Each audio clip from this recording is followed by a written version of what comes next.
Glórias a Deus.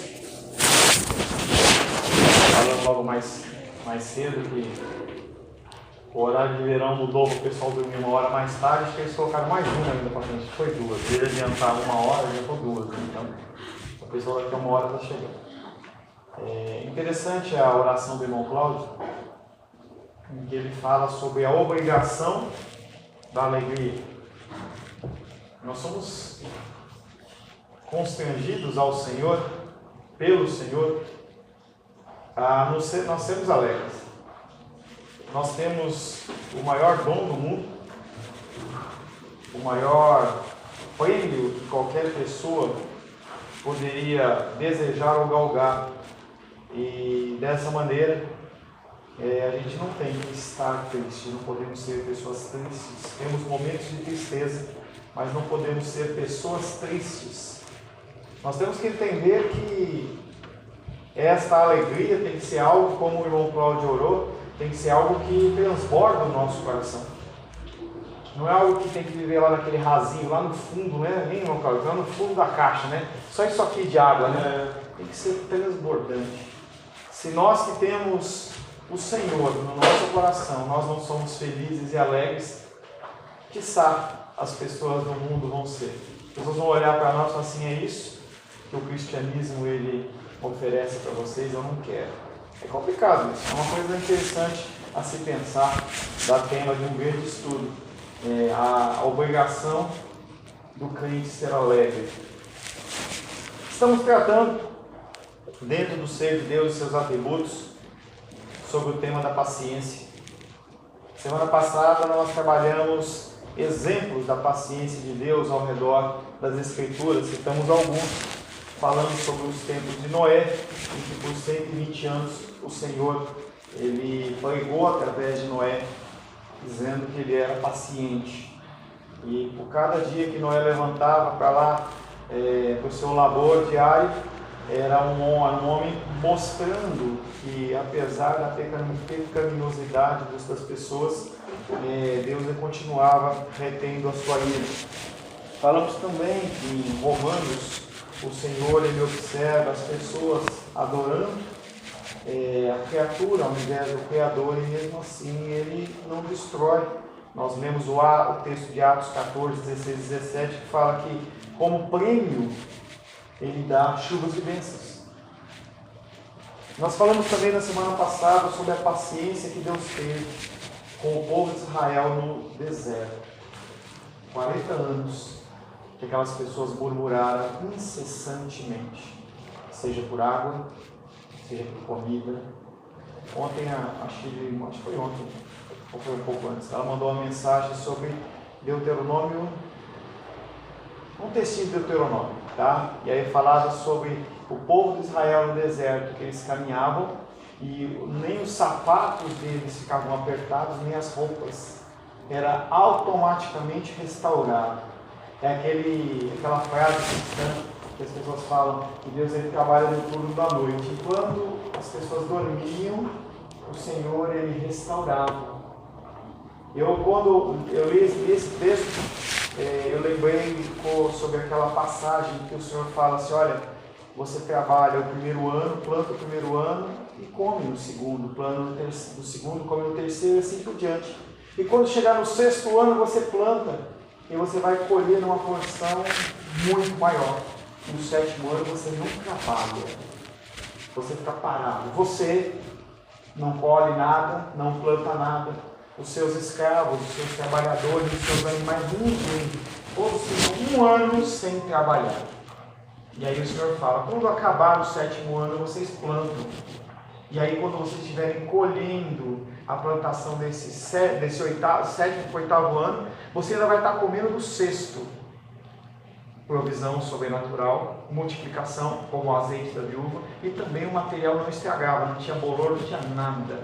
Essas são as coisas do Senhor. E isso ocorreu com esse povo que por 40 anos reclamou de Deus, paciência do Senhor. Nós trabalhamos algumas questões na semana passada também. Por que Deus não extermina com um só golpe os arrogantes e infiéis, como ele fez com Ananias e Safira? Porque Deus não faz abrir a terra e engole, como fez com Datã e Abirão, em especial em relação à cristandade do ano de 2019, uma cristandade apóstata, que adora tudo menos a Deus. Adora a criação, adora os bens, adora a sua estabilidade financeira, mas pouco faz em relação a Cristo. E aí nós finalizamos com a pergunta: por que a justa ira do céu, não é uma ira pecaminosa, mas por que a justa ira do céu não põe fim a tudo isso? Por que Deus não te mata? Por que Deus não nos elimina? A resposta é a paciência dele. Ele aguarda que nós possamos nos corrigir, que nós possamos nos arrepender dos nossos maus caminhos, porque o objetivo dele não é destruir, o objetivo dele é corrigir. Para que nós possamos entender um pouco da paciência de Deus, a primeira coisa que nós temos que entender é qual a grandeza da nossa provocação com Deus. Como que nós provocamos a ira de Deus? Porque nós fazemos isso todos os dias. A lentidão de Deus em irar-se transcende infinitamente a paciência de qualquer dos seres criados. Nós temos um certo grau de paciência, algumas pessoas têm mais paciência, outros têm menos paciência, mas a nossa paciência ela é ínfima se comparada à paciência de Deus.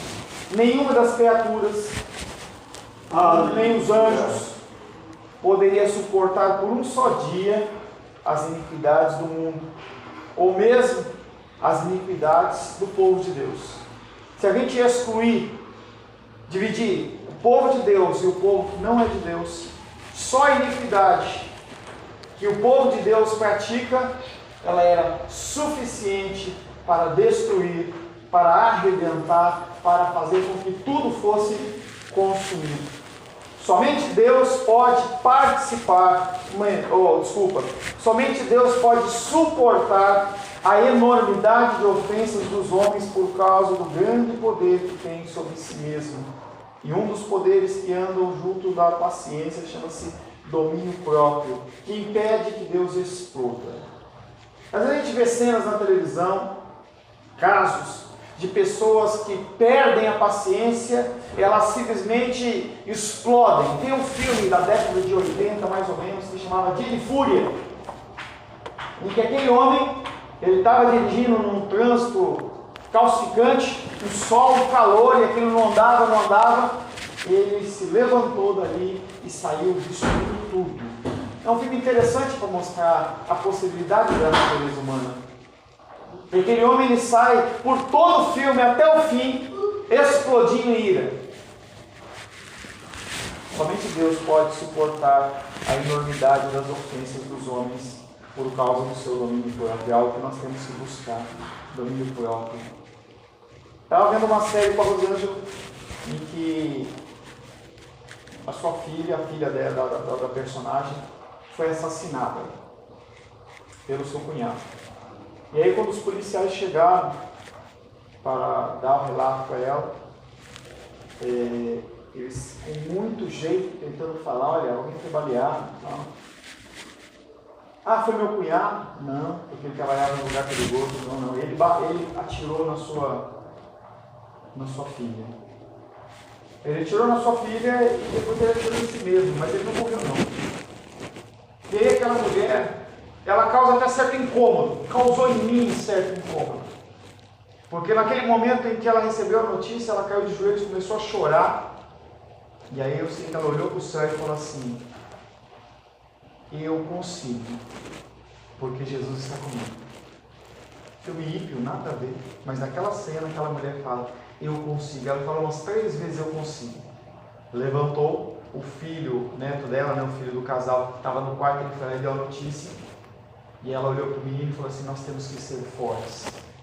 E aí o menino olhou para ela e falou assim: vovó, com você eu sou forte. Interessante como pessoas perdem a paciência e pessoas não perdem a paciência. Deus não perde nunca, graças a Ele, graças a Deus. Deus tem um controle sobre si que não podemos compreender, de tão grande que Ele é. Se aquela cena daquela mulher me trouxe incômodo, depois ela foi na prisão para falar com o homem e falou assim: eu te perdoo. Você fez algo que eu odeio, mas eu te perdoo. Eu não tenho capacidade disso. Mesmo sendo um filme, eu não consigo imaginar isso. Deus é paciente não somente com os pecados do mundo, mas especialmente com os pecados dos cristãos. Malaquias capítulo 3. Eu não vou falar de dízimo, tá? Malaquias capítulo 3.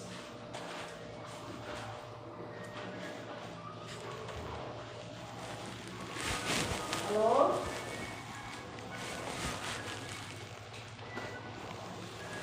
Malaquias capítulo 3, é o último livro da Bíblia antes de Mateus, que eu vou facilitar. Malaquias 3, 6. Alguém, por gentileza? Porque eu, Senhor, não mudo. Por isso vós, ó filhos de Jacó, não sois consumidos. Por que Deus nos destrói? Por que Deus não nos consome? Ele não muda. Ele não muda. Ele não tem mais amor por você ou menos amor por você. Ele não tem amor por você porque você faz algo para ele, ou porque vem com ele, ou porque faz qualquer tipo de coisa. Ele te ama porque ele decidiu te amar. E esse é um conceito em que o mundo tem uma dificuldade tremenda. Eu amo porque eu decidi amar. Não é eu amo porque fulano fez tal coisa. Não é eu amo porque a pessoa ela me agrada.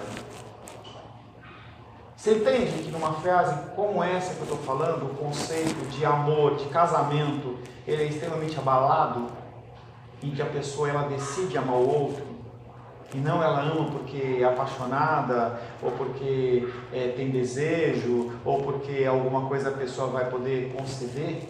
Decide amar. Deus decide amar, Ele não muda. Ele não muda. Se Deus tivesse se comprometido em dar o governo do mundo aos santos, se Deus tivesse decidido dar o governo de Deus para você, Deus, ele tem um filme que inclusive fala isso, é o Todo-Poderoso, acho que é. E aí acontece naquela cena em que, pode descer, em que, paz o Senhor aqui, tá? Paz o Senhor. Que naquela cena Deus ele passa o comando para o Jim Carrey, e ali ele começa a comandar o mundo. E aí ele cansa de ouvir aquelas histórias, e aí ele faz aparecer um laptop, e aí começa a aparecer as mensagens. A mensagem de pedido do Paulo, da dos reis, da Shirley, da Rosângela, do irmão Cláudio, e vai aparecer o pedido ele cansa, ele não consegue, aí ele marca em cima e fala sim para tudo, e vai dormir. Então assim, agora está tudo tranquilo, eu consegui tudo que todo mundo queria. Quando ele acorda, o mundo está em caos, baderna, pegando fogo, tudo, um monte de gente ganhou o prêmio da Mega Sena, e aí o cara esperava ganhar milhões e ele ganha centavos. Caos, caos. Se Deus fosse comprometido em dar o governo do mundo aos santos, já glorificados no céu, o mundo há muito teria sido destruído. Mas a paciência de Deus é tão grande com a enormidade dos pecados dos homens ímpios, que até os remidos no céu fazem inquirição acerca do tempo da vingança. E detalhe, o que eu não estou falando não é necessariamente Deus entregar o controle na tua mão, e sim naqueles que já morreram e estão com o Senhor. O que esse povo fala? O que esse povo que já morreu e está com o Senhor falaria? Apocalipse 6:10.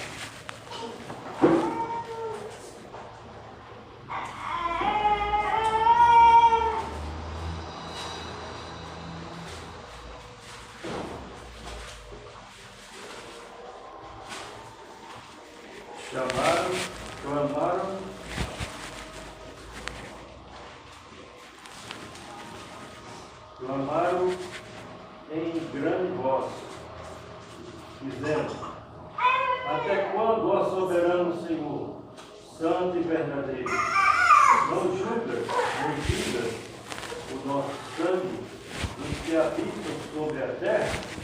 Aquelas pessoas que já estão com o Senhor,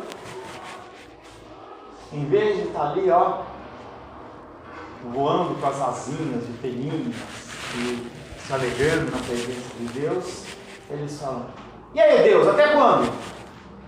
Vai demorar muito para matar esse povo?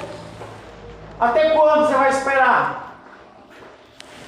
Não pode vingar o nosso sangue? Aquela pessoa fez isso, aquela pessoa fez aquilo, fazendo o papel praticamente de Lúcifer, né? Mas o governo do mundo está nas mãos de Deus, que é paciente. Aleluia! Ainda bem que o Senhor, Ele deixa o governo na mão dele, e não nas nossas mãos ou nas mãos de quem quer que seja. Não temos a paciência de Deus, pois quando contemplamos a enormidade da maldade do mundo, pedimos para Deus aquilo que os santos dos céus pediram, isto é, que Deus destrua todos os ímpios, aqueles que são contra Ele e contra o seu povo. O que você pensa quando você vê uma injustiça? Como é que você pensa quando você vê alguém matou, destruiu, fez? Perpétua, matar, retribuição, numa medida maior, né, filho? Claro, né? Se a pessoa roubou você tem que matar o cara 10 vezes, não é porque uma vez só, não. Tem que fazer o cara sofrer. A enormidade da nossa provocação está no fato de que os homens bebem a iniquidade como água. Nós bebemos a iniquidade como água. Jó, capítulo 15. Jó 15, 16.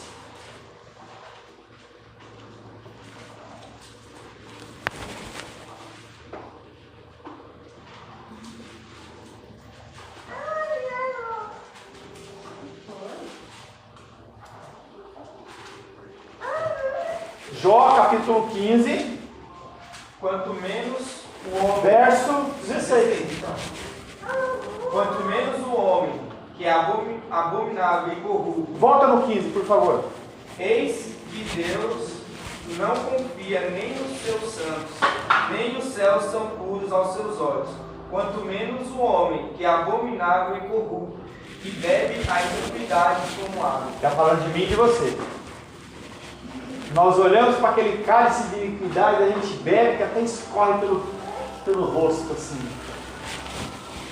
Os homens têm provocado a Deus por quebrarem as suas leis e por desafiarem a sua majestade. Não entenderemos a paciência de Deus a menos que entendamos a grandeza da nossa provocação. De muitos modos, os homens incrédulos ou crentes têm provocado ao Senhor dos céus, e nós vamos falar um pouco sobre isso. Provocação dos ímpios, essa é fácil. Desde a queda, a iniquidade do homem tem aumentado e sido continuada. Dia após dia, o homem ele se supera e faz mais mal do que ele fez no dia anterior. Ímpio. Gênesis 6:5.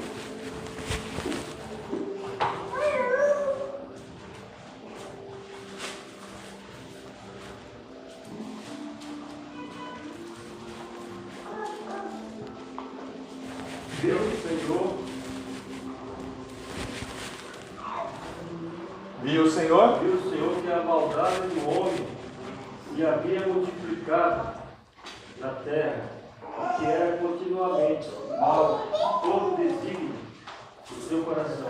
Viu o Senhor que a maldade do homem se havia somado? Somado? Foi somado? Não. Multiplicado. Viu-se a maldade do homem que havia se multiplicado na terra, e que não era que um dia ou um momento estava ruim, não. Continuamente era mal todo o desígnio do seu coração. Isso mudou? Não. Uma das 5 solas, ou dos 5 suportes ou bases do cristianismo, fala sobre a total depravação do ser humano. Não há nada de bom em você. Isso é o que Deus viu lá. Ele viu que o nosso mal ele é contínuo, ele abrange todo o nosso ser. É a provocação do ímpio. Gênesis 8:1.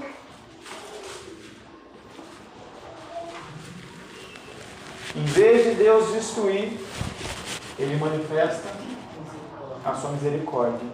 Lembrou-se Deus de Noé e de todos os animais selváticos e de todos os animais domésticos que com ele estavam na arca. Deus fez soprar um vento sobre a terra e baixaram as águas. Lembrou-se Deus de Noé. Você já andamos bastante juntos. E você não está lendo, lembrou-se porque Deus esqueceu. Espera. Deus não esquece.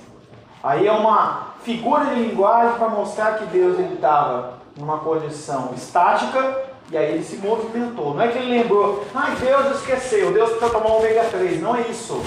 Por favor, hein? Você já passou dessa fase. Quando você vê arrependeu-se, quando você vê lembrou-se, isso aqui não está fazendo uma definição literal para Deus.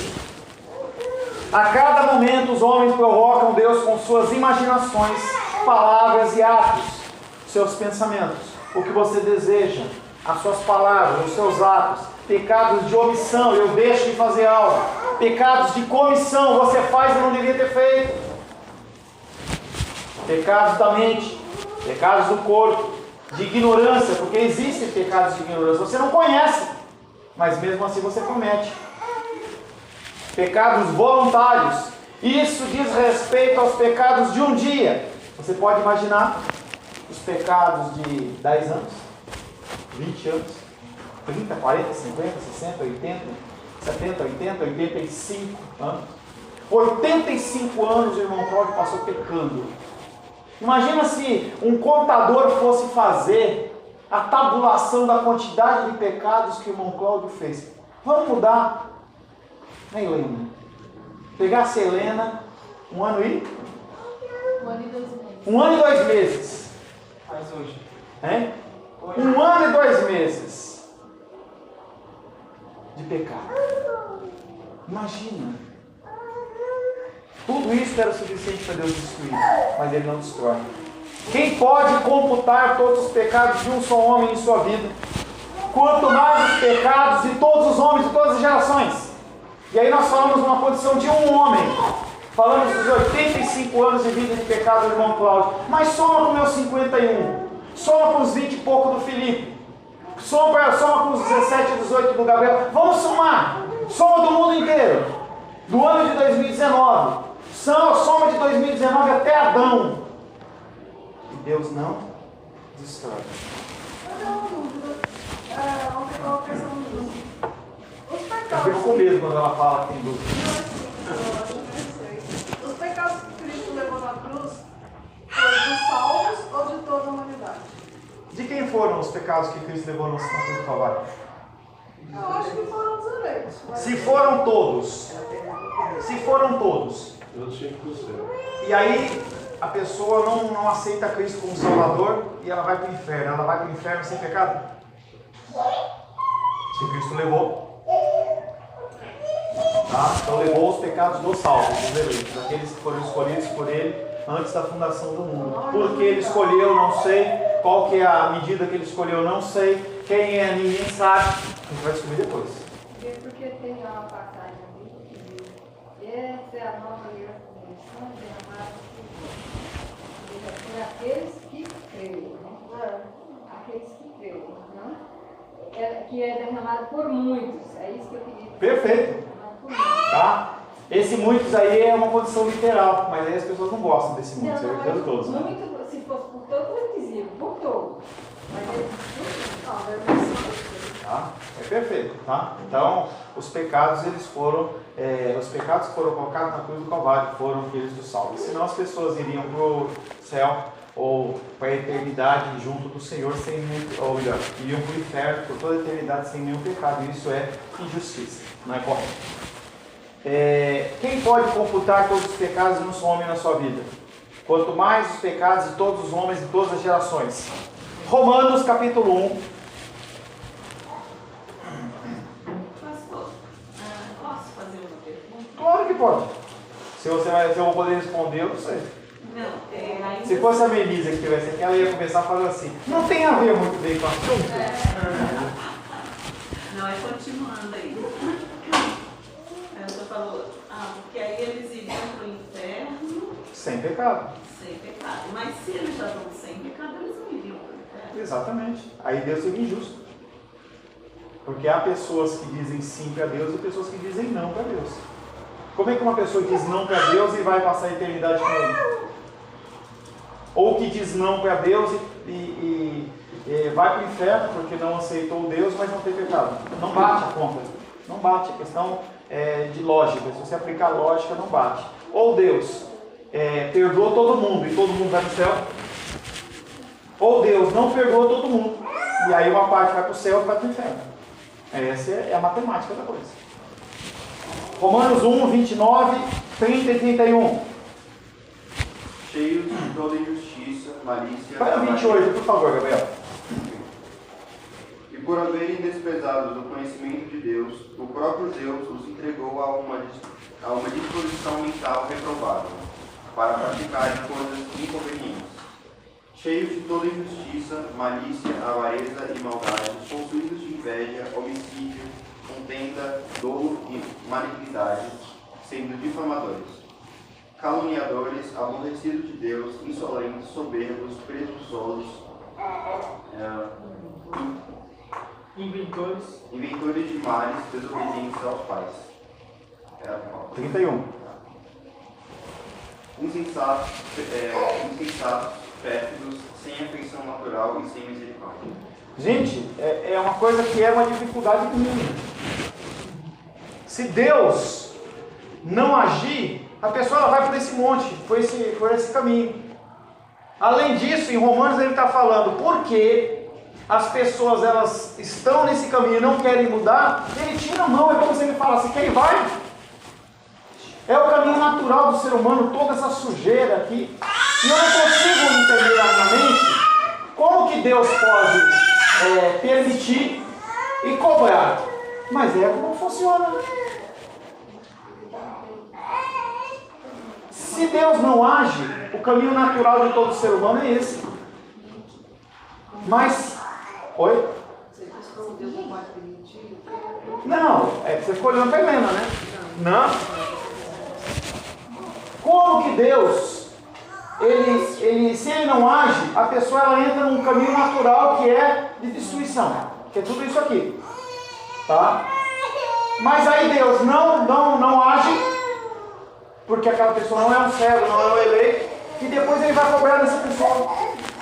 É a condição natural do ser humano. Eu não consigo entender isso. Pois é, mas é assim. O ser humano ele é entregue a sua própria desejo, a sua própria vontade. E ele faz o que ele quiser. E aí Deus fala que aí vai para quem? Os que não são salvos. Fala.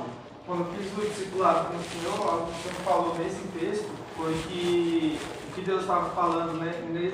Isso aí você quer adulterar? Beleza, eu te ajudo a fazer isso. É como se Deus estivesse entregando para entregar um juízo maior lá na frente. É muito. Deus decidir. Não é algo que a nossa mente humana consegue entender. Não consegue, entendeu? A pessoa ela pode vir com conceitos teológicos, mas ela não consegue. Não vai dar para explicar. Não dá para explicar. Só no grande dia. Só no grande dia. Quando nós tivermos a mente de Deus, na glória, aí nós vamos pensar, são situações que ocorrem em que nós não sabemos por que acontece, mas é assim que acontece. Isaías capítulo 5, verso 2 e 3.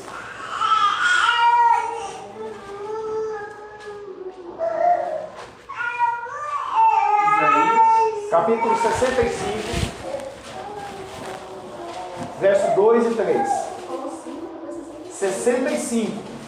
Isaías 65, verso 2 e 3. Estendi as mãos todo dia ao povo rebelde, que anda por caminho que não é bom, seguindo seus próprios pensamentos. Povo que de contínuo me irrita abertamente. Parece que não é Deus falando, né? O povo de contínuo me irrita. Vai. Abertamente, sacrificando em jardins e queimando incenso sobre altares de tijolos. Tudo que Deus mandava aquele povo não fazer, eles faziam. E aí Deus fala, esse povo me irrita. Eu lembro que a minha filha, quando era pequenininha, ela falava assim, não me irrita, não me irrita. Me irrita. É o que Deus está falando. Esse povo me irrita. Em outras palavras, as pessoas odeiam Deus. E quando eu falo isso para as pessoas ficam chocadas. Não, eu amo a Deus. Não ama! Porque essas pessoas aqui tinham a direção de Deus e o que deviam fazer. Olha, me adoram dessa maneira, foto, tal. O livro de Levítico foi escrito para isso. E aí o que eles faziam? Ia lá e fazia totalmente diferente. Fazia como ele queria. Que é exatamente como a igreja faz hoje. Deus fala, olha, o culto é assim, é dessa forma, vocês têm que me adorar desse jeito, desse modo. O que os caras falam? Criam novas formas de culto.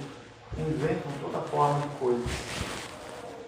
Falamos sobre os ímpios, provocação dos crentes. O pior acontece com os crentes. Cometemos os mesmos pecados que dizemos que jamais cometeríamos outra vez. E Deus tem sido paciente conosco. 1 Timóteo 1,16.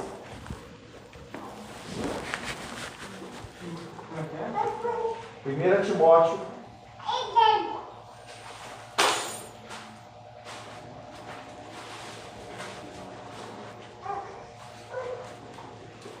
1,16.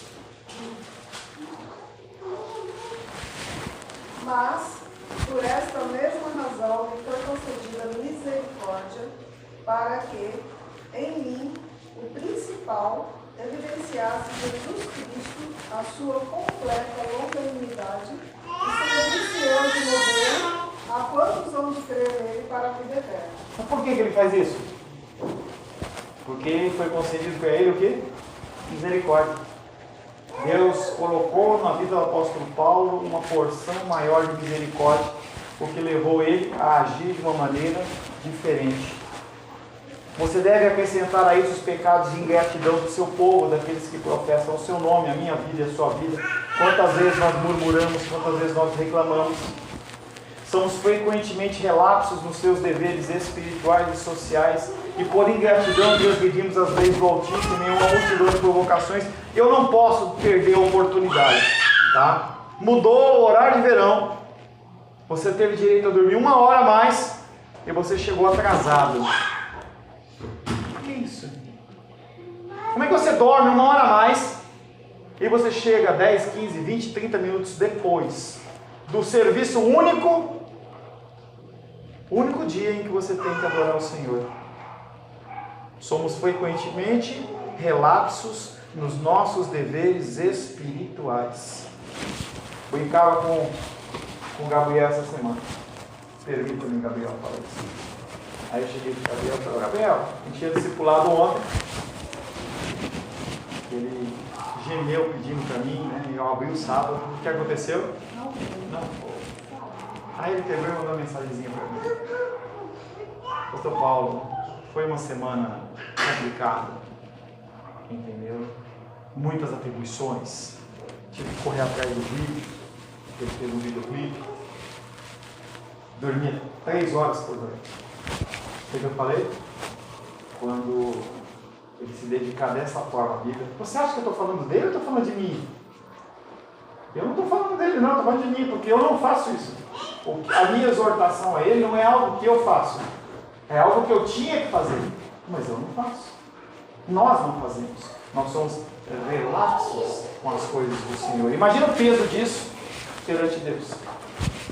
Quão desrespeitosos somos nós no culto.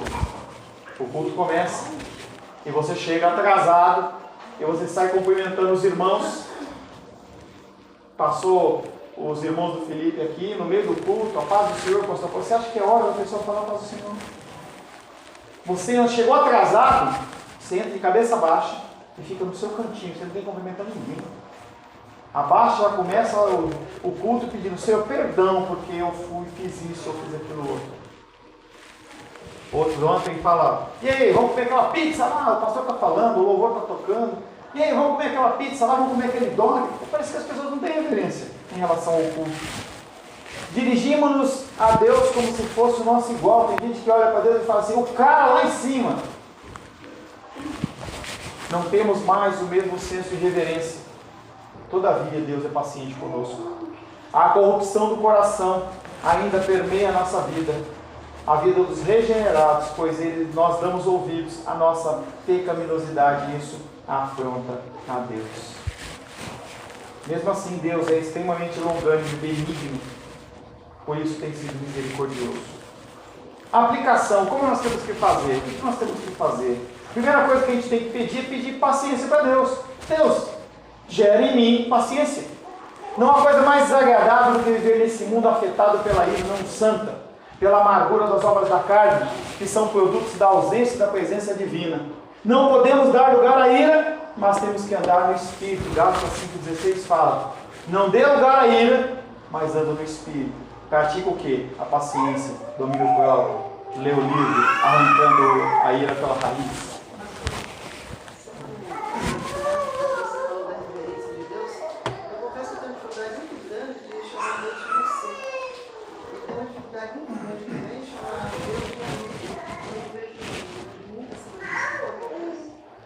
Eu tenho um incômodo maior que você. Quando eu leio o livro que o cara escreve, ele, Jesus, o Deus, que coloca ele, letra minúscula, eu vou lá e corrijo. Eu tenho incômodo. Mesmo na Bíblia, eu me constranjo, mas eu não mudo. Mas quando eu leio a pessoa na Bíblia falando de ele, Deus, com letra minúscula, aquilo me incomoda. Os judeus, eles quando se referem a Deus, eles não falam Deus. Nós já tratamos isso há muitos domingos atrás. Eles chamam ele de Adonai, chamam ele de Adonai, Elohim, tá? E vários outros nomes. Eles não falam o nome de Deus, porque Deus tem um nome, que é simbolizado pelo tetragrama YHWH, que não tem nada a ver com Yahvé, tá? Nem Jeová. Se você pedir para um judeu pronunciar o nome de Deus, ele vai ficar bravo com você. A representação do nome de Deus é YHWH, que as pessoas elas traduzem por Yahvé ou Jeová, no caso dos testemunhos de Jeová. Não é nenhuma coisa nem outra, porque são letras hebraicas, então você não pode fazer uma leitura literal da coisa. Tá? Eles não tratam Deus. A Bíblia não usa o tetragrama de Deus frequentemente, só em situações específicas em que há união pactual com o povo dele. Você conta 1, 2, 3 vezes na Bíblia. Então o respeito pelo nome de Deus é algo tremendo dentro dos judeus, mas nós não. Tá? Então isso me incomoda. Isso me incomoda. Se você pedir a Deus por paciência, você estará pedindo a Ele o que Ele mesmo quer dar. Ele quer que você tenha o fruto do Espírito, e uma das manifestações desse Espírito, desse fruto é longanimidade. Nós pedimos a paciência, e aí nós temos que fazer o quê? Exercitar a paciência. Nós temos que observar as situações que ocorrem na nossa vida e começar a tomar decisões, agir de maneira diferente. Nós podemos fazer isso? Sim, nós podemos. Pega um caderninho, tá? Começa a anotar quando você tem explosões de ira. Porque você sabe que você teve, mesmo que depois. Tá? Quando você briga, bate, dá um soco na parede, essas coisas. O que é que como você reagiu? O que levou você a fazer isso? E aí você vai começar a ficar ligado nisso. Quando você observar que esse cenário está se montando, você fica alerta. E quando a coisa acontecer, as pessoas contam até 10. Mas talvez você abaixe sua cabeça e fale: Deus, me ajuda, me dá força. Me dá força. Gere em mim mudança. Gere em mim uma reação diferente. Mesmo que eu não tenha culpa com a coisa que aconteceu, porque a pessoa ela pode agir na sua vida sem você ter nada a ver com a história. A pessoa pode ter sido má com você, em que você não contribuiu com aquilo. Mas é a sua reação. Isso é o que Deus está esperando. Como você reage? Como aquele exemplo do filme que eu falei. Como que a mulher reagiu? Eu não tive condição nenhuma, mas ela agiu de uma maneira diferente. Colossenses capítulo 3, verso 12, eu vou ler, porque nosso tempo está se esgotando e eu quero acabar a paciência. Revestivos, pois, como eleitos de Deus, santos e amados, de ternos afetos de misericórdia, como se fosse uma roupa. Se reveste de ternos afetos de misericórdia, de bondade, de humildade, de mansidão e de longanimidade ou paciência. Se vista disso. O exercício da paciência como um atributo é uma ordem de Deus, não é um pedido. Não é para você deixar para lá. Como eleitos de Deus, devemos nos vestir dessa manifestação do fruto do Espírito. Efésios capítulo 4, verso 1 e 2. Rogo-vos, pois eu, o prisioneiro do Senhor, que andeis de modo digno da vocação a que fostes chamados, com toda humildade e mansidão e toda longanimidade, suportando-vos uns aos outros em amor. Aquela pessoa está testando você e você faz o quê? Suporta. Está rangendo os dentes. Suporta. Não explode. Isso é um exercício. Quanto mais você segura, mais você consegue segurar. Mais as situações elas acontecem e mais você consegue lidar com elas. Como vocacionados, é o que nós somos, como vocacionados das trevas para a luz, nós somos exortados a proceder de modo digno dessa vocação, andando de modo honroso. E uma das maneiras de dignificar a vocação salvadora é mostrar paciência com as pessoas com quem vivemos, a fim de que haja paz entre os homens. Você engole em prol do outro. Não é olho por olho, dente por dente. Eu sofro em prol de uma situação. Deus, ou melhor, deve ser lembrado que a paciência é absolutamente necessária para suportarmos aos outros como prova do nosso amor por eles. Sem a paciência nós não suportamos. Sem essa paciência nós vamos para as vias de fato. Sem a paciência, por qualquer motivo, isso acontece bastante nos Estados Unidos, eu vou processar, vou fazer. Nós temos uma situação lá na faculdade que é ímpar. Nunca aconteceu. Agora eu estou lá ajudando na gestão lá. E nós chegamos numa situação tal em que ou eu faço ou a CEBI fecha. Que é o quê? Assessoria jurídica. Nós somos obrigados. Porque as pessoas elas ligam e falam, eu vou pagar quando eu aposentar. Recebi um recado essa semana muito grosseiro de um pastor que está devendo mais de 3 mil reais, em que ele falou para mim assim: eu não vou pôr um revólver na cabeça de ninguém, nem assaltar um banco para pagar você. Se você não pode esperar, paciência. Espero que você nunca passe o que eu estou passando. Além disso, eu acho que você não sabe o que é passar dificuldades. Fecha aspas. Que raiva que eu tive. Respirei e dei uma resposta bíblica e pastoral para ele. Aí ele respondeu embaixo: vou resolver isso o mais rápido possível. Ou seja, ele se constrangeu. Se vai mudar ou se não vai, eu não sei. Mas naquele momento a minha vontade era detonar ele, mas eu não fiz. Graças a Deus por isso. Para a gente finalizar, 1 Timóteo 1,16. Abre aí.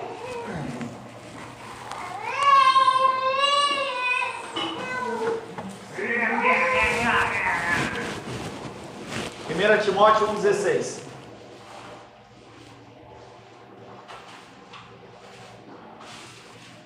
Irmão Cláudio, pode ler para a gente? 1 Timóteo capítulo 1, verso 16. Mas por isso alcancei misericórdia, para que em mim, que eu sou o principal, Jesus Cristo mostrasse toda a sua longanimidade para o exemplo de que haviam de crer nele para a vida eterna. Na minha versão, mas por esta mesma razão me foi concedida misericórdia. Para que Paulo recebeu misericórdia? Para que ele se considerando o principal pecador, se evidenciasse Jesus Cristo, e que as pessoas pudessem olhar nele, Paulo, e ver Cristo, e a sua completa paciência, e servisse eu de modelo. Ele fala assim: olha, a misericórdia está em mim, não é para ser a coisa bonitinha, é para eu ser exemplo. Lembra aquela música da Aline Barros? Como um farol que brilha à noite, como ponte sobre as águas, abrigo no deserto, flecha que acerta. Tudo aquilo é condição de luta e dificuldade. Você ser uma ponte sobre as águas é as pessoas pisando em você. Você ser um abrigo no deserto é o sol tá pegando causticante e você fazendo sombra para a pessoa. Você sofre. Você entende que é isso? É isso que o apóstolo Paulo está falando. Tudo isso que me foi concedido para que eu pudesse espelhar Cristo. O que você recebe para espelhar Cristo. Jesus Cristo é o modelo da completa longanimidade para Paulo e para nós. Mostremos, pois, paciência, a fim de que Deus seja glorificado em nós e também através deste aspecto da nossa vida. Pode.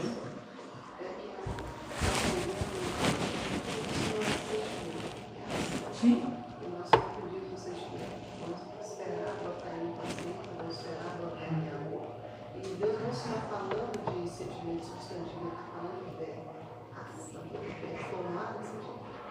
Eu não vou ficar esperando um anjo, às vezes as pessoas esperam. Eu esperei, esperar um anjo assim, aparecer no céu, com um cântaro, entendeu? Dourado. Não, paciência.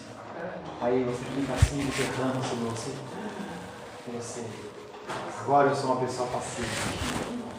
O que ele fala é, leia a Bíblia, observe no que você está errado e luta contra isso. Ação. Senhor, em nome de Jesus, agradecemos a Ti por esse tempo em que estudamos sobre a Tua paciência. Paciência que não faz parte do nosso dia a dia. Pelo contrário, nós exercitamos a falta de paciência. Nós não sabemos esperar as coisas acontecerem, não sabemos esperar o pãozinho ser entregue, o almoço ser servido, não sabemos esperar as coisas acontecerem de uma maneira natural, mas nós, Pai, perdemos a paciência e agimos não conforme a Tua palavra. Pai, como o apóstolo Paulo disse, gere em nós, Pai, a paciência e que nós possamos entender que a ação dos atributos do Senhor não são atributos emocionais. Eu não falo porque eu sinto, eu não faço porque eu sinto, eu falo porque eu tenho que falar, eu faço porque eu tenho que fazer. E Jesus Cristo mais e mais possa ser o nosso exemplo, hoje e sempre. Amém. E amém. Glórias a Deus.